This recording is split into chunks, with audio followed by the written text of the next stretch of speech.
Hi అండి. నమస్తే. ఈరోజు మన ఛానల్‌లో కరివేపాకు కారం పొడిని ఎలా ప్రిపేర్ చేయాలో చూపిస్తానండి. వేడి వేడి అన్నంలో 1 స్పూన్ కరివేపాకు పొడి, 1 స్పూన్ నెయ్యి వేసుకొని తింటే ఉంటుంది. ఇంక లేట్ చేయకుండా ప్రాసెస్‌లోకి వెళ్ళిపోదాం. ముందుగా స్టవ్ మీద ఒక పాన్ పెట్టుకోండి. అందులోకి 2 టేబుల్ స్పూన్ ఆయిల్ వేసుకోవాలి. ఆయిల్ హీట్ అయిన తర్వాత 2 టేబుల్ స్పూన్ శనగపప్పు, అలాగే 2 టేబుల్ స్పూన్ మినపప్పు వేసుకొని దోరగా ఫ్రై చేసుకోండి.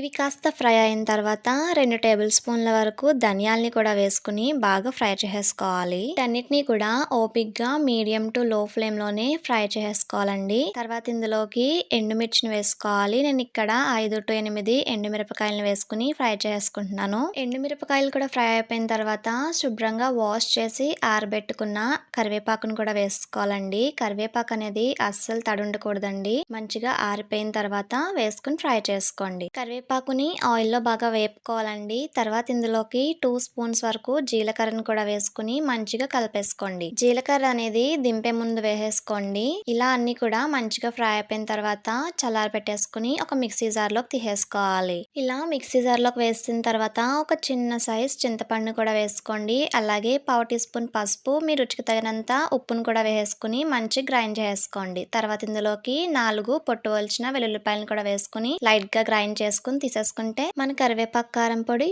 రెడీ అయిపోయినట్టే. మీరు కూడా ట్రై చేయండి. చాలా బాగుంటుంది. దోసలోకైనా, ఇడ్లీలోకైనా, రైస్‌లోకైనా చాలా టేస్టీగా ఉంటుంది. ఈ వీడియో కనుక మీకు నచ్చినట్టయితే సబ్స్క్రైబ్ చేసుకోండి. Thanks for watching.